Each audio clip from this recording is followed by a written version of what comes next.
Yeah, which, as we say, if in October they knew and were continuing to take punters' money in that meantime, already in a cost of living crisis as well, I think it's worthwhile to add. Yeah, no words. If no broadcastable words, put it that way, if that is true.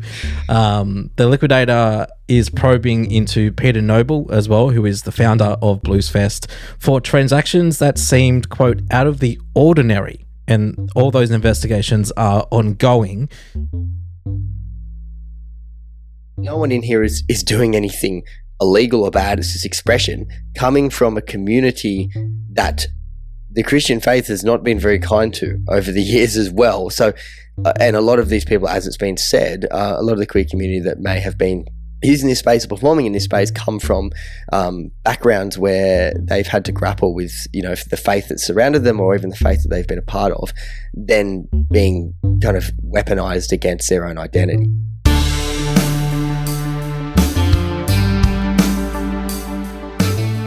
We don't start the podcast with a howdy doody anymore, which maybe we should bring it back. Maybe we should. But today I started my podcast preparation following, and this is just a PSA to people out there, following just dealing with mold in our house. It's that time of year, everybody. We bought a dehumidifier last week, and it has pulled so much water out of the air in our home that I would highly recommend it. But it just sucks, man. You pull a bit of furniture away from the wall and you go, oh, and then you got the vinegar out and scrubbing. It's just cooked this time of year, poorly ventilated houses, etc. No good. Yeah, we actually literally yesterday as well did some mold removal in the bedroom. Similar thing, like the side of your bedside table and stuff that's sort of stuck between the wall. You're like, oh, for God's sakes. So you got to scrub that away. But yeah, it's good. So I actually recently bought, I don't know if you've seen them, the little things that you hang in with your clothes.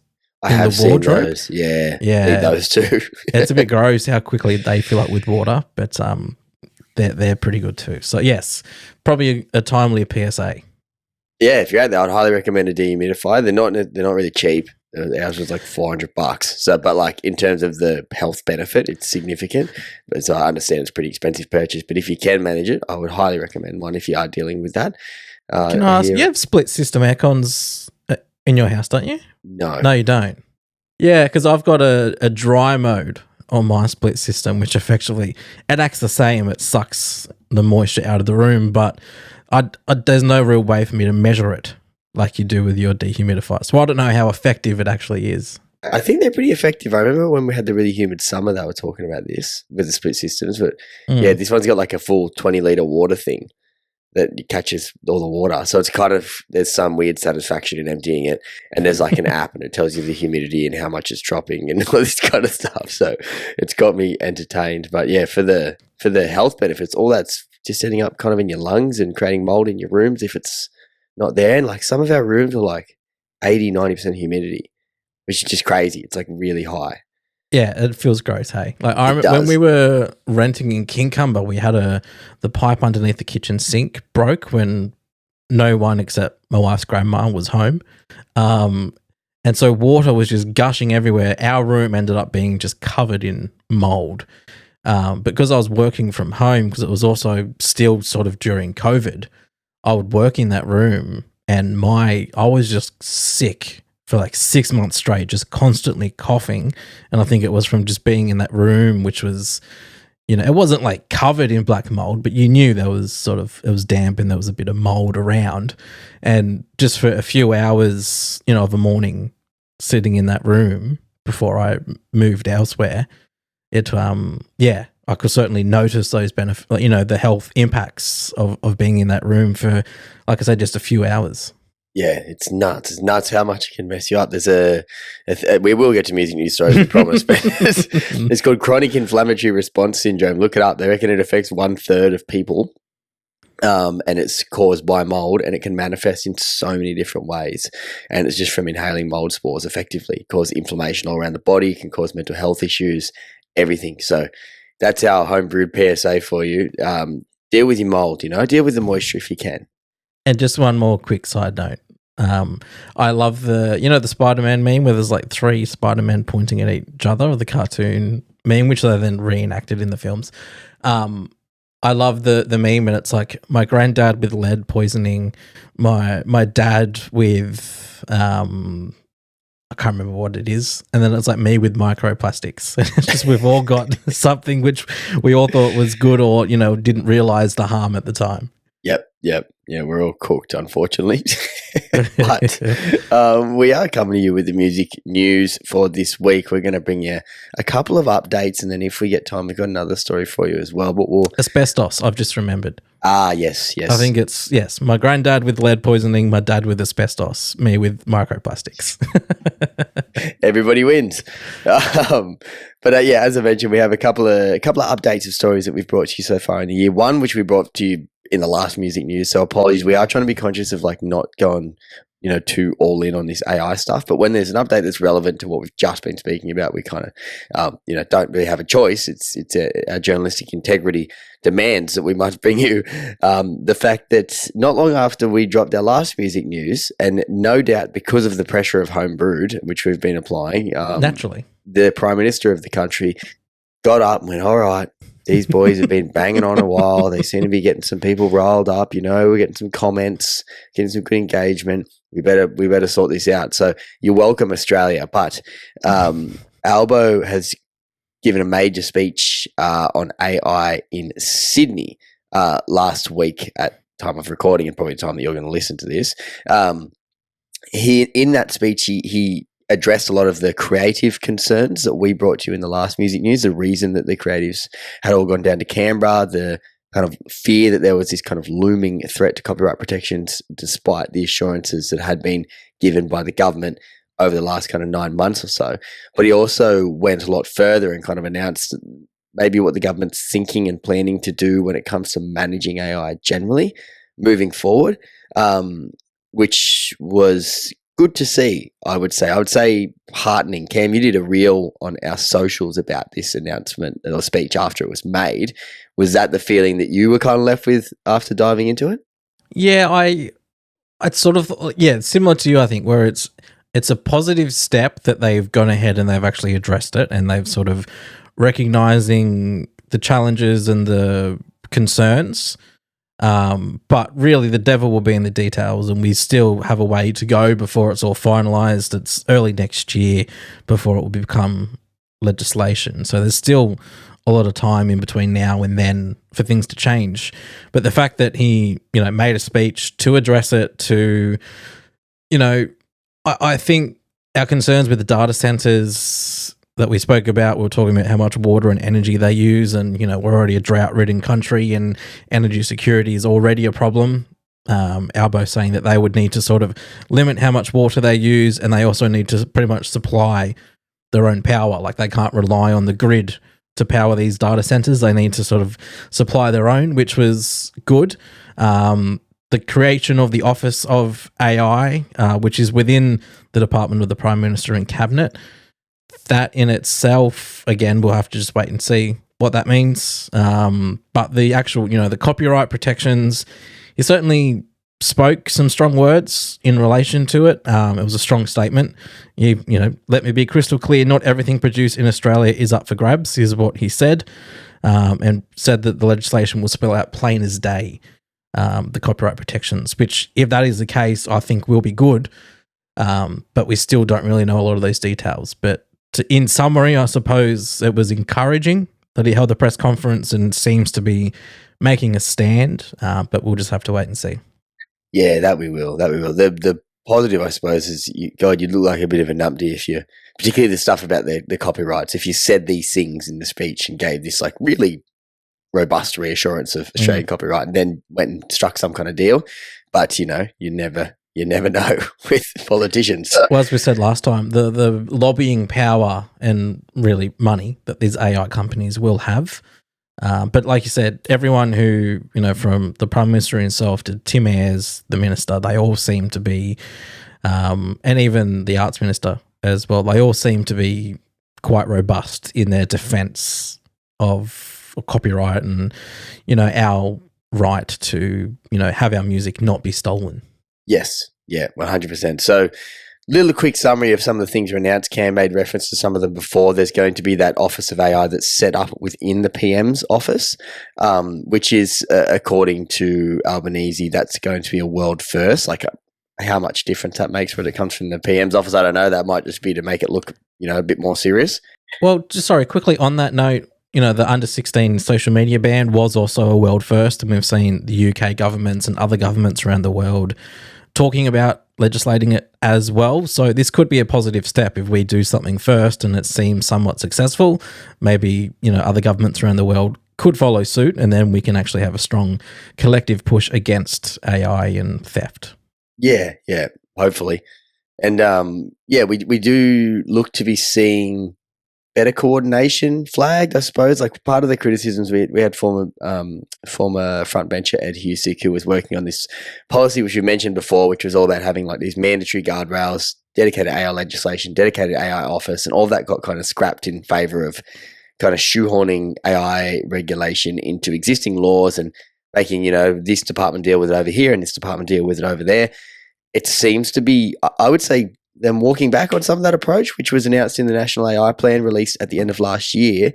Now they're talking about this Office of AI within the Department of Prime Minister and Cabinet, which we've mentioned, but also seeking, creating and extending a single regulatory framework for large AI data centers, establishing Australian standards for AI as a set of national mandatory rules to shape AI's development in Australia, and also seeking agreement and coordination at National Cabinet, which is made up of premiers and chief ministers, to kind of roll out some of these changes.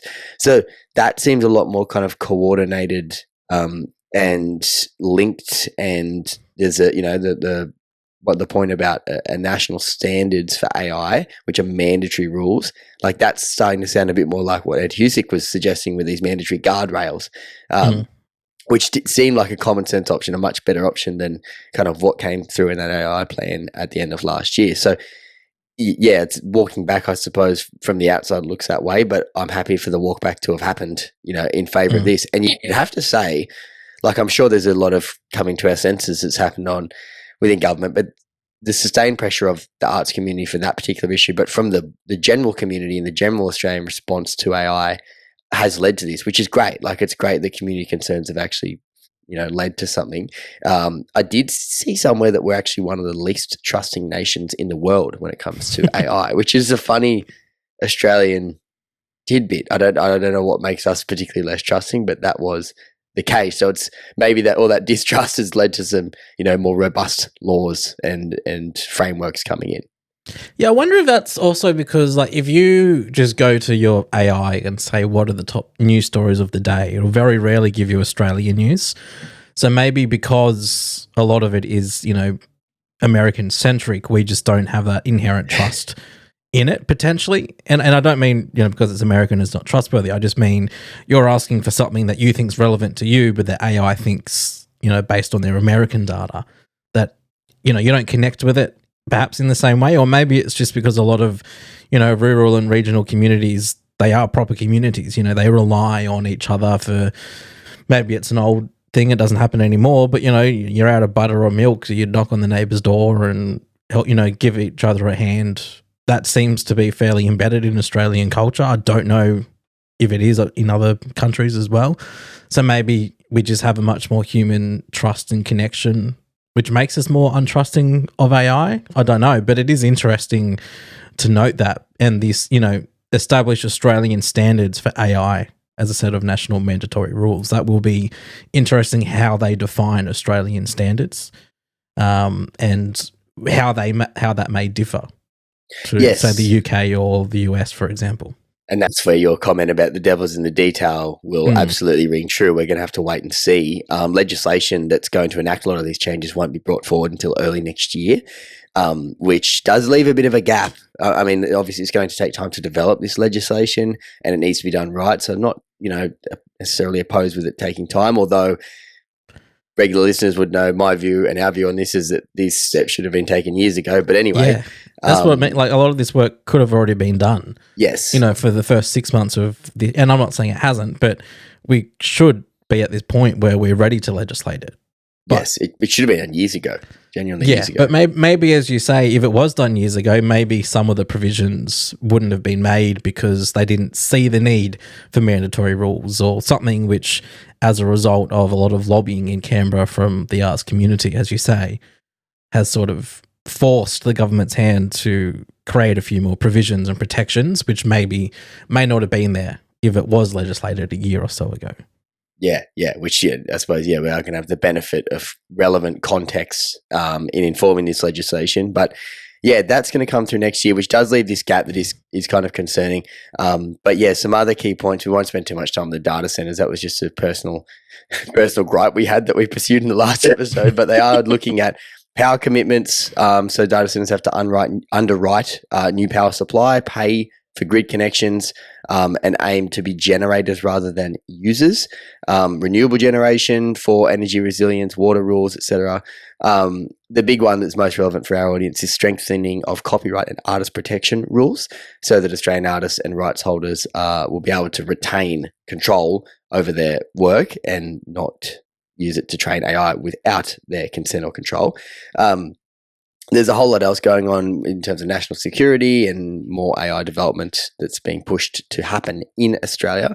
But on the copyright protections, Albanese had some strong words that we mentioned before. Australian writers, musicians, artists, and journalists must retain ownership and control of their work. Our laws will spell that out plain as day, he said. No company should use Australian books, music, art, or news to build or train AI without the artist's control. That includes the artist's control of the price and value of their work. Anything less is theft. So very strong words, I would say, which is kind of what led to that comment before about, well, if you were going to walk back on this now, those kind of words would absolutely haunt you. So that might give a bit of confidence. Yeah, the government have already caught flack for reneging on some of their policy decisions or changing things, and Albanese's excuse or defence of that has always been, well, we've listened and we've learned and we've realised along the way that perhaps our election promise wasn't feasible in reality. This would be a massive shift because of how stern and how strong they have been on this, as you say. And it's, I'll be honest, I think relief is a word that has been used around the arts community a little bit, and that's certainly Annabelle Hurd's opinion as well. She's the CEO of ARIA. She said that we don't know exactly what most of these AI companies want. They haven't made a public case about what the problem is, but there isn't one. She said Albanese's speech should be a very strong message to the AI companies that they should pick up the phone and start licensing. We're very good and efficient at licensing at scale. We'd like to get on with it, not be stuck in this ongoing no man's land, which is echoing what we mentioned. It's still, 6 months away from earliest of being legislated. There's still a lot that can happen in that time. A lot of music can be stolen in that time as well, because we don't yet have proper AI copyright protections. Yes. So, I mean that side of it is hard to control, but hopefully, there's things going on that prevent that. I mean, licensing would make sense, and it's hard to fathom when they're worth so much money, these companies anyway. Like, I'm sure to license and pay for, their use of Australian music probably wouldn't cost them that much in the scheme of it, but obviously they have different ideas. The AI industry itself and the Business Council itself have been kind of accepting and broadly welcoming of the speech, but have both warned not to stymie investment. Well, I also wonder, they can't exactly come out and say, no, this is all rubbish. We want to be able to steal the music for free. I think publicly they have to be supportive of the statement, whether, in boardrooms and executives, whether they're actually supportive and wanting to strike deals. I would lean towards potentially not, given what we've already seen happen. But, as you said, the government have been quite firm on this, which is reassuring. Yes, 100%. And I mean, like Annabelle Hurd's comments where she says they haven't made a public case about what the problem is. It's very, it's kind of obvious, but if you can't make a public case and kind of win support that way from people, and you're not even willing to make a public case, and it's probably a shit case. It's probably a case that doesn't benefit the interests of the majority, and it's going to be found out as such. And that's why we are in the situation that we are in. But hopefully, this kind of puts to bed some of those pushes. No doubt lobbying is going to happen as well, but it seems like there's a pretty big push from within the government to keep things, as they have promised. And I suppose the difference to the promises that have been broken by this government so far in other areas tend to come down to like stage 3 tax cuts. Well, maybe we were giving too big of a tax cuts to people who don't need it as much. The changes in the recent budget are a bit more contentious, but ultimately they come from, well, we've listened to the public. It's not really working for a lot of people, and this is how it's going to go. That same argument can't be made for here. They're not going to come out in 6 months' time and be like, oh, we've listened to the public, and overwhelmingly the public are really pushing for us to abandon copyright protections. So you can't even have that same defense. So I reckon we're pretty safe in not having a walk back. But of course, the lobbying is going to continue in the background, and we will bring you any updates as they arise on that between now and when that legislation is enacted at the start of next year. But we did say we wanted to dip out of AI and not spend too much time on it, even though we did look through and there is no shortage of stories we could have covered for this episode. Oh, so much. Like the number one song on the charts at the moment is an AI generated cover of a song as well. So there's a lot in the AI world we could still dive into, but we will leave that story there. And of course, with all of our stories, all of our episodes, feel free to share your thoughts, comments, opinions. If you're on Spotify, you can leave a comment, or YouTube as well, leave a comment down below. You can always DM us on Instagram as well, which is at Homebrewed Media. But we're going to move in from one update into, I suppose it's an update in a way. It's a while between drinks for the update, but it is still an update to a story that we have brought you in the past, and that is to do with Bluesfest. And a liquidators report has revealed that creditors... they're not doing. I was trying to be polite in the way that I was trying to say that, but effectively, the creditors not receiving as much as they would originally be entitled to. In short, the liquidators report into the collapse of Bluesfest has shed light on several unusual transactions and the possibility of one of its companies was trading while insolvent for months. Creditors are expected to receive no more than 11 cents for every dollar that they are owed, which is not good. Not good at all. And those creditors are mostly made up of ticket holders and suppliers, some of whom, particularly in the supplier side, or say, I'm sure creditors as well would be people say you're running a food truck and you bought a bunch of stuff, given how close to the date of the event the cancellation was. If you've bought a bunch of food that you're going to cook or whatever that is, that would make up a creditor's claim as well. But yeah, $7.4 million is owed to unsecured creditors, primarily ticket holders, around 900, and suppliers as well. So 11 cents on the dollar is the expectation based on this liquidators report. That means, more or less, if you spent $500 on a ticket, you might be lucky to get 550 back. I hope that maths is correct. Sorry, not 550, 55 is what I was meant to say. Yeah. What are the risk of doing more math? That $7.4 million that's owed to creditors, ticket holders, suppliers, that's 74% of the total debts. They were exceeding $10 million. And, of course, it was, for a long time, a very successful festival. It was almost the flagship festival that even with other cancellations and through COVID and through government red tape, we always looked to Bluesfest as this is the example. This is how you can run a successful festival. And for 30 years, that was the case. But yeah, in March, it went into liquidation. The report also noted $120,000 was owed to the ATO, which is the Australian Taxation Office. Destination New South Wales, which is, I'm sure it might make sense, but it's basically the state's tourism board. They're owed $302,500. And Transport for New South Wales has also put in a claim for $222,000.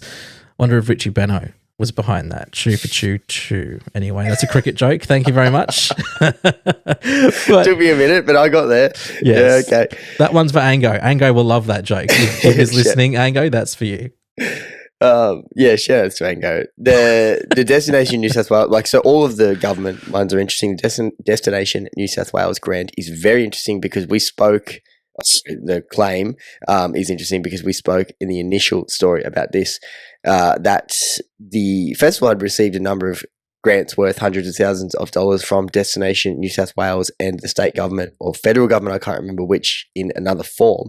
And looking at the timeline of when those grants were awarded, we concluded, well, it couldn't have been put into the previous festival because that had already happened. So it had to have been for this new festival, which looks to have, that money's been very quickly spent or gone somewhere, and they haven't delivered on the festival. So I'd say that's what that claim is for. My view on all of those, though, is that any government claim, they just shouldn't make a claim, because at the end of the day, it's shit, but the government is the government. They've got, a decent amount of money generally, or access to. If that means that ticket holders are going to get a little bit more money back in their pockets, that should be the absolute priority, and suppliers as well, like the small businesses that have contributed to the event and lost, in some cases, tens or hundreds of thousands of dollars. That's where that money should be going, and the government should take a hit on those ones, I think. I don't know how a liquidator would kind of order the importance of creditors. I don't know how that works, but I feel like if they were to, that the government's body should be bottom of that list. Yeah, I wouldn't go as far to say that they should withdraw their claim or shouldn't have made a claim, but I agree, if there's only so much to go around, they shouldn't be the first to receive a slice of that pie, if you will. I would go into, as you said, the small businesses and the patrons who have paid their money or who are owed money before you go into the government. But we'll have to wait and see, I suppose, how you say the liquidators triaged the level of who gets what. But at the crux of this story as well, and this is part of what the liquidator's looking into, there are sort of two entities. One is Bluesfest Byron Bay Proprietary Limited, and the other one is Bluesfest Enterprises Proprietary Limited. They both went in... I'm stumbling. Proprietary? Oh, what did I say? Proprietary or something? Yeah, I think you said proprietary. Yeah, everyone knew what I meant. Both of those went into liquidation in March this year, the 13th of March, which was just 3 weeks out from the festival. Bluesfest Byron Bay Pty Limited was responsible for the operation of the event, while Bluesfest Enterprises received the festival's ticketing income. The appointed liquidator is Jason Bettles. He said that the first entity may have become insolvent sometime around October in 2025, which is going to that claim which you said at the start, was that they were trading whilst insolvent for months. Yeah, and that first enterprise, is that what you would call it? Entity. First entity, sorry. First entity is the one that is responsible for operating the event. So it's fair to say that's the one that the grants went to and all that kind of stuff. And yeah, Cam, you made the observation at the time, or we made the observation when we first reported on this, which was actually our first podcast of this year, if you do want to go back and have a look. But that they, there was experienced operators in that room and as part of operating the event, and they would have absolutely have known they weren't looking good more than 3 weeks out from the event when it got canned.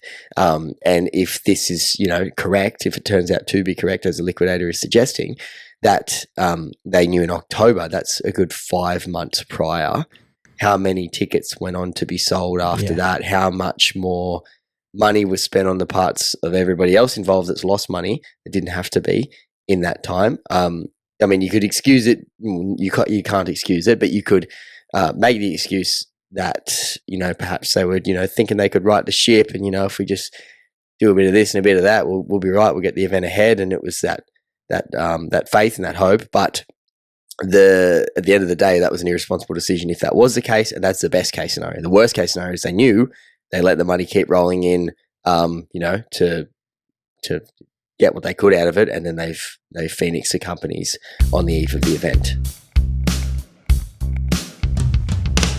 Hi, it's us. Sorry to interrupt us, but we're here with an important message from our sponsor, Sonora Studios. Yes, go to Sonora Studios, and we will expand upon that message. Jack was really brief in what he sent us. It was just all caps, go to Sonora.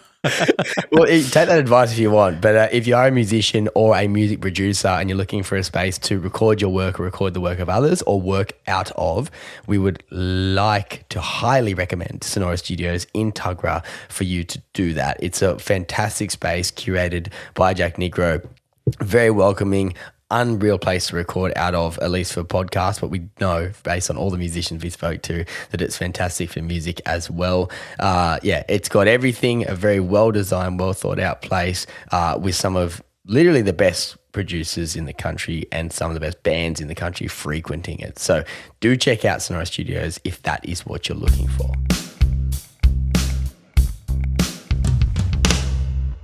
Yeah, which, as we say, if in October they knew and were continuing to take punters' money in that meantime, already in a cost of living crisis as well, I think it's worthwhile to add. No words. No broadcastable words, put it that way, if that is true.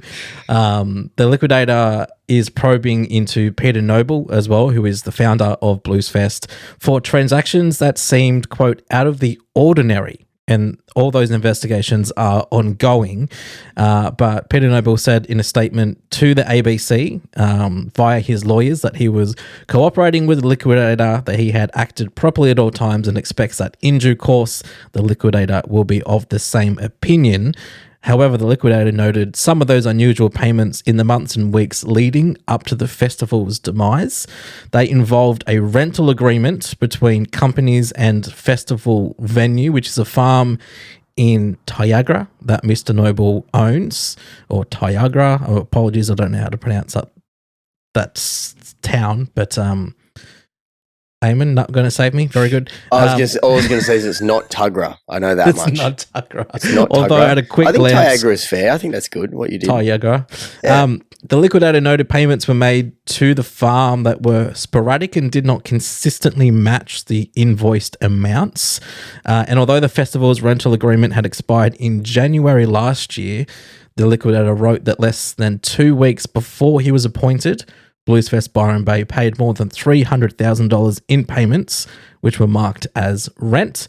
The Liquidator said that the timing and nature of these irregular payments, particularly the substantial payments made immediately prior to our appointment, is unusual. And that is, on the outside, extremely sus. I would say there's no other way to look at that. I hope for the integrity of Peter Noble that there is an explanation for this. But yeah, to just drop $300K into a business that you own that you're not liquidating from a business you're about to liquidate, definitely doesn't look good. Just weeks before a liquidator is appointed as well. That's like the timing of it is also not just the nature of it, but the timing adds to the suspicious nature of it.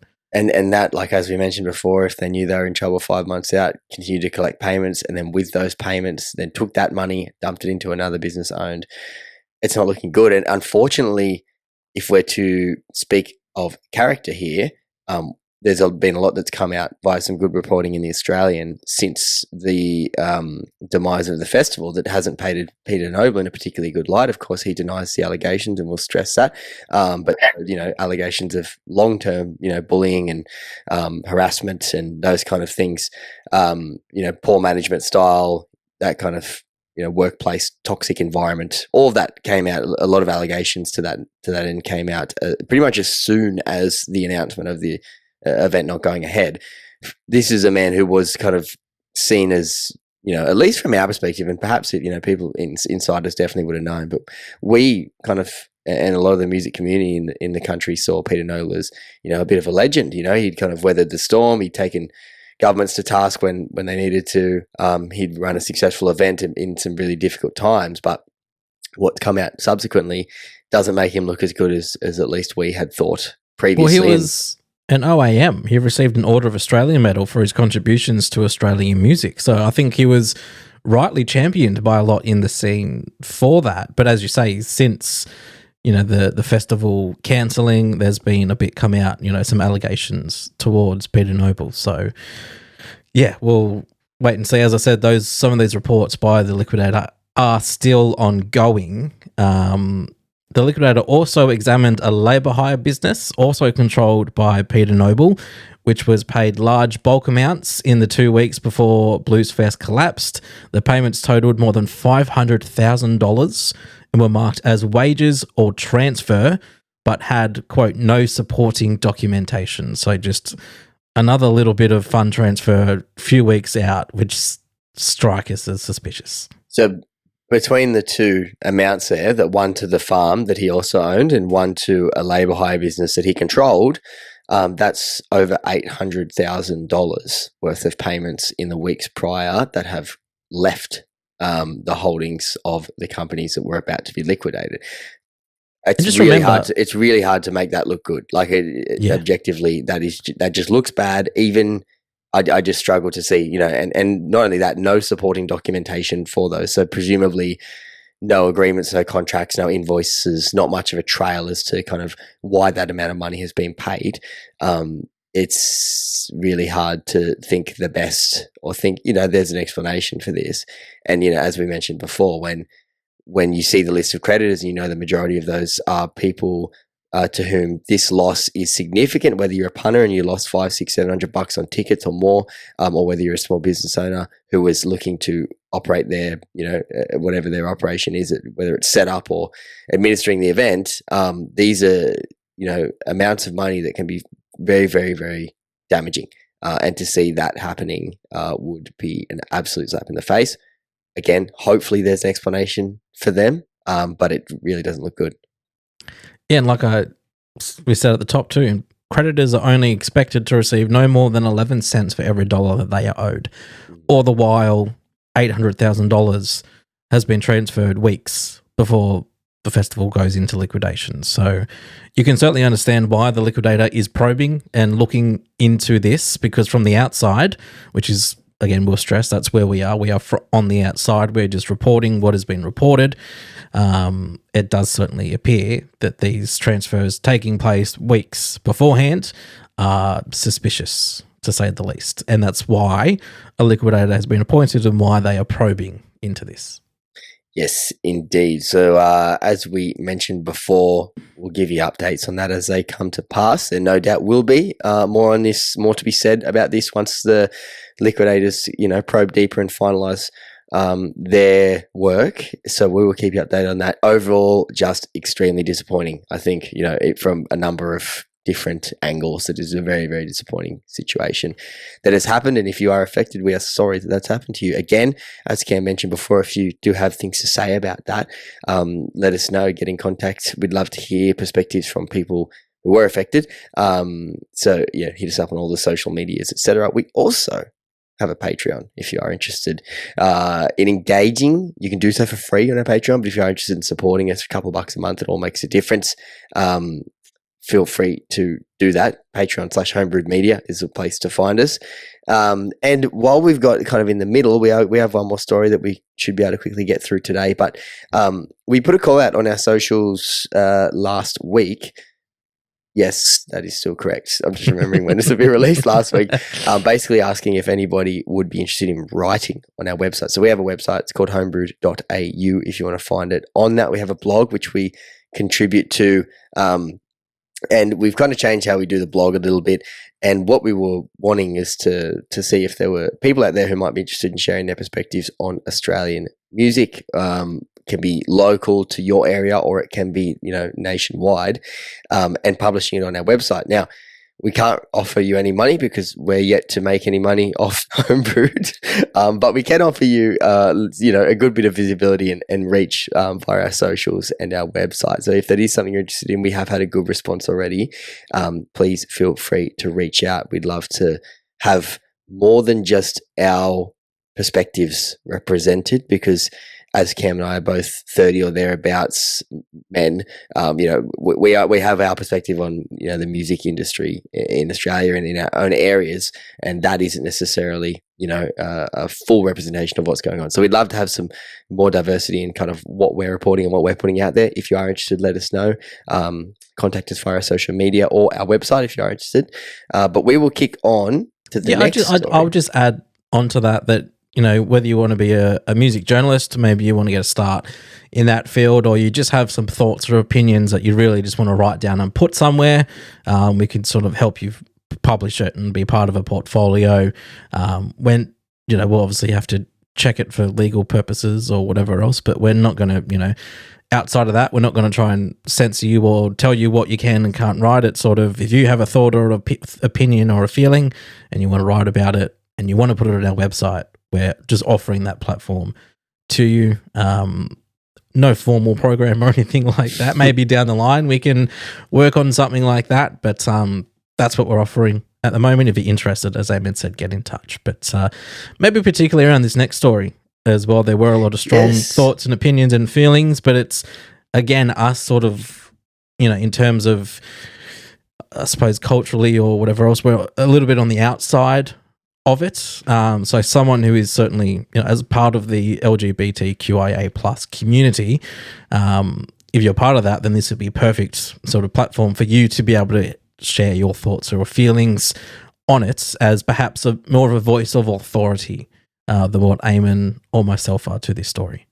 That's right. And that story is about a Sydney venue. It's called Divine Playhouse. It was a live venue that was opened up in what was a church up until the 1930s. That had since been kind of used as a community theatre. So it was a church until the 1930s. It was deconsecrated in 1932. It then went on to be used as a theatre in a community space, in the 7 or 8 decades that have followed. Recently, a grant was sought by Heaps Gay, which is a community LGBTQIA plus community group based in Sydney who run events and venues and things like that. They were granted the lease, managed to secure the lease for this place, and then opened a venue called Divine Playhouse. It has been forced to close just 8 days after opening. It's located in Kent Street, Sydney. The building is heritage listed. Was once a church, still, outwardly kind of looks like a church, and had been repurposed to become a club, event space, venue, name it, those kind of things there. Music was going to be happening there. A lot of things, a lot of creative endeavors were going to be happening there. It was called Unholy Playhouse, but they changed it last minute following concerns from the Christian community. So from the outset, there's definite plays on the fact that this building was at one point a church and still looks, like a church. Absolutely. It's in the name now, Divine, and it was going to be called Unholy Playhouse. But it launched on the 8th of July. It was intended to become a safe and inclusive space for the queer community. It was going to be a place for artists, performance, and audiences to come together. I think we kind of likened it similar to the Naughty Noodle Funhouse or the Funhouse here on the Central Coast, which is a similar kind of venue that is open to everybody, very inclusive space, and, not afraid to put on any range of events as well. But following the venue's opening night, Christian groups, which included the group Fit for the Kingdom and also the Prodigal Sons, held protests outside the building. They had prayer vigils. There were 70 people that attended a gathering and protested. There was calls for the withdrawal of a $100,000 Create New South Wales grant that was awarded to the project. There was calls for that to be rescinded. So it did generate some controversy.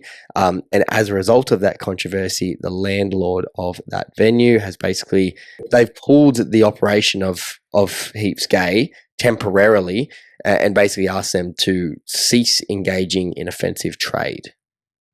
Yeah, which, having not been to the venue, to the site, not witnessed anything that had taken place, but it does feel offensive trade is more just a jab at the community who were inside as opposed to what was actually happening. I haven't seen anything, so please correct me if I'm wrong, but I don't imagine there were any vulgar acts taking place. It was purely just an inclusive place for the LGBT plus community. And that has been perhaps, the setting of inside a church has created stronger pushback against it. But yeah, that breach notice, which was leaked and seen by the Rolling Stone, did quote, it was ordered to cease engaging in offensive trade. Yeah, I would say the obviously the concern here has come from Christian groups who are worried about how the church is being used. I've read the kind of range of perspectives, and from the perspective of a Christian, there's definite plays on the fact that it was a church. So there was I believe there was like drag in nun outfits going on in there, which I think is whatever, fair play. And like other kind of the performances is the word I'm looking for. That played on the fact that this was all occurring within a church, but I would, in my mind, I'm like, this hasn't been a church for nearly 100 years. We're 6 years off 100 years since it's been a church. It still looks like a church, but it hasn't been operating as a church for nearly a century. And I just struggle to see, like, maybe if this was a church yesterday, and it just got deconsecrated, okay, like you can see this is going to stir the pot. Absolutely. And there's a debate to be had around that. But given how long it has been since it's been a church, that it's been used as a community space, and that no one in here is doing anything illegal or bad, it's just expression coming from a community that the Christian faith has not been very kind to over the years as well. So, and a lot of these people, as it's been said, a lot of the queer community that may have been using this space or performing in this space come from backgrounds where they've had to grapple with, the faith that surrounded them, or even the faith that they've been a part of, then being kind of weaponized against their own identity. So to have performance and art and creativity that challenges that draws on that, and that expresses that, I think is very much the basis of art in the first place, and not something that we need to be shutting down, particularly, as I said, when it hasn't been a church for almost a century. So, I suppose, at a glance, you can see why this would offend people from the Christian faith. However, I don't think that offense means that the venue should be closed. I think if the circumstances were different, and as I said, it was closed as a church yesterday, then maybe there's a different discussion to be had there. But otherwise, I really think it's quite absurd. And there was a long schedule of creative events that had been planned, and performers that had been booked, and payments that have been made that have had to be cancelled while they work out what they're going to do here. So yeah, I find it all to be a little bit ridiculous, particularly in a city that's crying out for more nightlife. Well, that is one of the key points to it, I suppose, is that, we are crying out for more venues and more places for creatives to come together and to put on performances. And this was, for 8 days at least, one of those venues. In that leaked breach notice that I mentioned that was given by the landlord, it continued. So they had 2 days to cease operation, and it also said that Divine Playhouse insulted and mocked the sincerely held religious beliefs of millions of Christian Australians. It goes on to say that we note that the trade carried on by HG Events, which, as a quick side note, is HG Events, is that a common abbreviation for Heaps Gay Events, or do you think they didn't want to put Heaps Gay Events? I haven't seen them referred to as HG Events in anything I've seen or read about this apart from that statement. So I can't say for sure, but you might be onto something, Cam. Yeah, potentially. But yeah, they continue to say that the trade carried on by HG Events has been the subject of significant protest and public criticism given its offensive nature. Such offensive trade has caused and will continue to cause grievance and disturbance to owners of adjoining properties and to the general public. In circumstances where future public protests are almost certain to occur and are likely to endanger members of the public, our client considers that the time by which the offensive trade is ceased is reasonable. So, yeah, that's certainly not a lot of understanding toward the event organisers in that notice. So I'll put it that way. No, it seems quite critical of the way the venue's been operating. And at the end of the day, this is some groups that have protested it, but I definitely am not going to speak for Christians, but it's a small group that have been quite loud at protesting in that, which is absolutely their right. I'm not saying they can't or shouldn't be able to do it, but it's just strange. It's strange as well, given that no doubt what this event was going to be was communicated with the landlord, no doubt, or I would assume, and that I don't think there was any trying to hide that. Heaps Gay events organizer Kat Dopper said in a statement that we strongly believe we acted in good faith throughout this whole process and remain committed to meeting our obligations as tenants and working towards a constructive resolution. The arts have always been a place where people ask difficult questions, challenge ideas, and use humour, satire, and performance to reflect on the world around us. Not every work will resonate with every person, but the freedom to make and experience art is part of what makes an open, creative, and democratic society. Which, she said very well there. It I would say reflects my perspective absolutely. She also went on to say that apparently while this was all happening, Meta shut down Divine Playhouse's social media accounts as well as personal accounts and all LGBTQIA plus community accounts, including Heaps Gay. So everything kind of related to this. They were then reinstated after being shut down for 4 days. So this is an interesting kind of side note. And on that, Dopper said, as a small independent organisation that has built and communicated online with our communities and ticket holders for over 13 years, losing access to them and being silenced makes this situation even more difficult. Was there any reason given for the Meta shutdown? No. I don't, not that I'm aware of, not that I saw. It just was something that happened and then they were reinstated. So whether that's like a bit of a campaign going on behind the scenes, it's like that shadow banning thing that the big tech companies all deny that they do, but there's significant evidence to suggest otherwise. It definitely sounds like it was, a bit of a coordinated shutdown of those accounts to align with what else was going on and being protested. But yeah, hopefully there's a resolution that can be sought. We're all about respect of whether you're from a queer or LGBTQIA plus community or from a religious community. However, you have to be able to, work out somewhere that is reasonable to draw that line. And I think when this hasn't been used as a church in nearly 100 years, I think the line, is nowhere near what's been drawn here. That's just my perspective and probably the perspective of Cam and I on an issue like this. But hopefully there's a way that it can be resolved and a building that was doing nothing can be used to serve a purpose for creatives in Sydney. Yeah, I'd really love to hear from people who might be a creative, who are also religious, who, but just because they're religious doesn't mean they have problems or connections to the LGBT community. Like there are people who are a part of both communities, people who are, in the middle perhaps of both communities. I'd really love to know what you think of this situation as well, because it's certainly, as I said, the cease, engaging in offensive trade line, given its offensive nature, and, that was all in the letter from the landlord.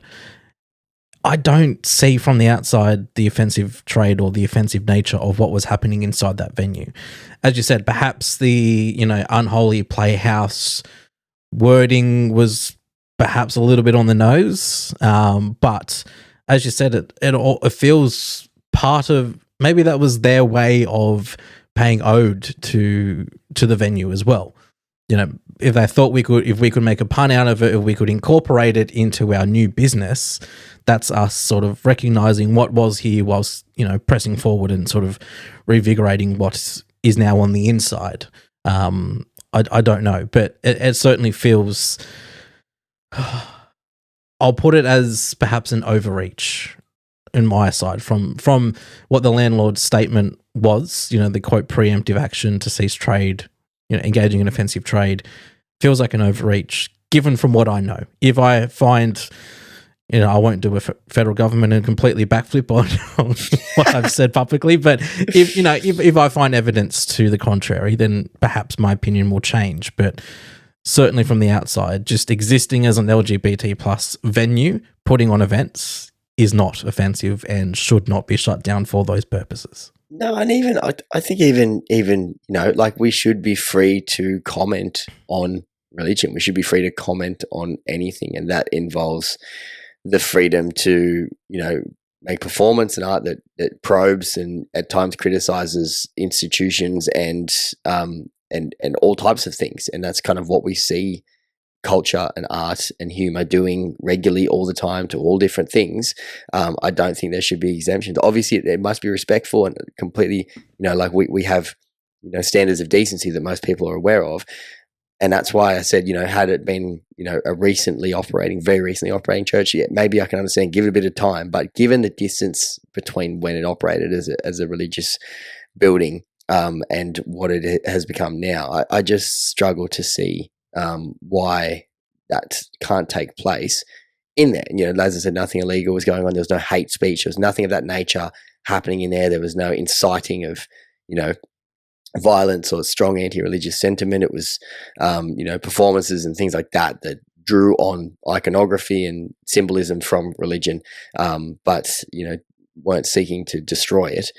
I think we need to make sure we have spaces where these things can happen. I mean, to be fair, a lot of people who are critical of it have said do it, but just don't do it in what was formerly a church, and that's their perspective. So there aren't people calling for, well, not huge amounts of people calling for this stuff to not happen at all, but I understand it still resembles a church, but you could barely call it a church after it having not served as one for so long and having been used as other things in that time too. But yeah, again, that's just my view.